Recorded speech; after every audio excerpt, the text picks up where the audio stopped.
Road રસ્તા ફેરવાઈ ગયા તળાવમાં. કમરસમા પાણીથી ગરનાળા બની ગયા સ્વિમિંગ પૂલ. ક્યાંક ડૂબ્યા વાહનો તો ક્યાંક અટવાયા વાહન ચાલકો. ધોધમાર વરસાદથી ડૂબી ગયું વલસાડ. લાંબા વિરામ બાદ વરસેલા 4 ઇંચ વરસાદથી વલસાડ શહેર અને જિલ્લામાં જળબંબાકારના દ્રશ્યો જોવા મળ્યા.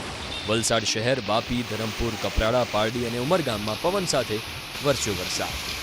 4 ઇંચ વરસાદથી વલસાડ શહેરમાં પ્રી મોન્સૂન કામગીરી ધોવાઈ ગઈ અને નીચાણવાળા તમામ વિસ્તારો જળબંબાકાર થઈ ગયા. છીપવાડ રેલવે ગરનાળું, હનુમાનજી મંદિર, એમજી રોડ સહિતના વિસ્તારોમાં ગોઠણસમા પાણી ભરાયા. રસ્તા તળાવમાં ફેરવાતા વાહન ચાલકો અને રાહદારીઓ ગોઠણસમા પાણીમાંથી પસાર થવા મજબૂર બન્યા. રસ્તા પર પાણી ભરાતા કેટલાક વાહન ચાલકોના વાહનો પણ બંધ પડી ગયા.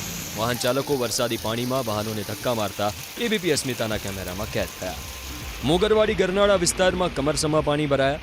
ગરનાળામાં પાણી ભરાતા મોગરવાડી વિસ્તારમાંથી લોકોને બહાર નીકળવું મુશ્કેલ બન્યું. જરા જુઓ કે કેવી રીતે એક વ્યક્તિ માથા પર બરણી લઈને કમરસમા પાણીમાંથી પસાર થતા જોવા મળી રહ્યો છે. બાઇક અને કાર જેવા વાહન ચાલકો તો ગરનાળામાંથી પસાર થવાનું જોખમ ઉઠાવવા ન માંગતા હોવાથી બીજો વૈકલ્પિક રસ્તો અપનાવતા જોવા મળ્યા. નીચાણવાળા વિસ્તારોની હાલત તો બદથી બદતર જોવા મળી.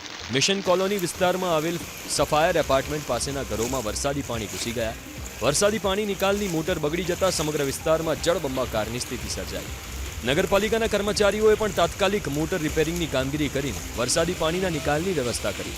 આ તરફ શાંતિવન એપાર્ટમેન્ટ, નનકવાડા ગામની સોસાયટીમાં પણ વરસાદી પાણી ભરાતા લોકો ઘરમાં જ કેદ થવા માટે મજબૂર બન્યા.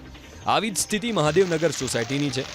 રસ્તા પર પાણી ભરાતા અનેક વાહનો બંધ પડી ગયા. વરસાદી પાણી ભરાતા સ્થાનિકોમાં પણ નગરપાલિકાની કામગીરી સામે રોષ જોવા મળ્યો. વલસાડના આઝાદ ચોક, તિથલ રોડ, ભાગડાવાડા, કોસંબામાં પવન સાથે ધોધમાર વરસાદ વરસ્યો. વરસાદની તીવ્રતા એટલી વધુ હતી કે વિઝિબિલિટી પણ ડાઉન થઈ ગઈ. વાહન ચાલકો પણ હેડલાઇટ ચાલુ રાખીને વાહન ચલાવવા મજબૂર બન્યા.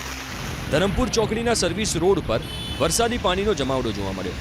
શહેર અને નેશનલ હાઈવેને જોડતા સર્વિસ રોડ ઉપર વરસાદી પાણી ભરાતા વાહન ચાલકોને હાલાકી ભોગવવાનો વારો આવ્યો.